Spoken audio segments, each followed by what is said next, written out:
And a native Pensacola soldier is being convicted for the murder of his wife. The killing happened in October of 2021.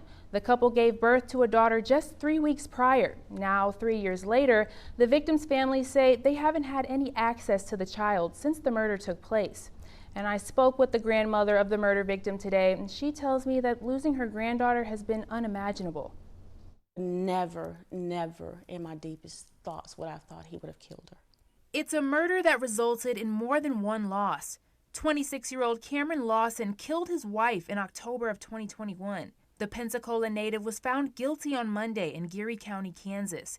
Here is where he and an accomplice killed 22-year-old Infinity Hayes. He took her back to Kansas, and 3 days later she was murdered. LaTanya Baldwin is the grandmother of Infinity Hayes. She just returned from the 8-day trial in Kansas where she learned more about her granddaughter's death.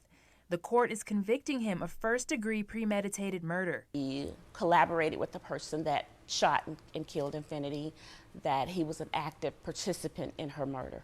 Police say the murder was staged as a robbery. The couple was at the park with their newborn when Jonathan Franklin approached them. He demanded money at gunpoint, shot Hayes, then ran away. Originally, his report stated that it was a robbery. He didn't know who did it, that they just walked up to the car and said, you know, give me your money, give me your money. He heard 2 shots and Infinity fell to the ground. Franklin was arrested in August of 2022 as the shooter. But now Baldwin is facing more than just the loss of her granddaughter. Hayes gave birth to her and Lawson's child just 3 weeks before she was murdered.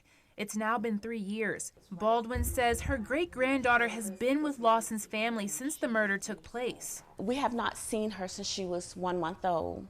Baldwin says Lawson's mother has custody of the child. She has not been allowed to make any contact with the 3-year-old. Says do not call or text her or through no means next at all to get in contact with that baby. Baldwin says that state laws have stopped her from gaining custody of her great-grandchild. Now, she has one goal in mind. But now, since he's been convicted, our next step is to get custody of our grandchild. Now, Baldwin tells me that she is working with a lawyer to gain custody of her great-granddaughter. And as for Lawson, he'll be sentenced in December. He faces anywhere from 50 years to life in prison.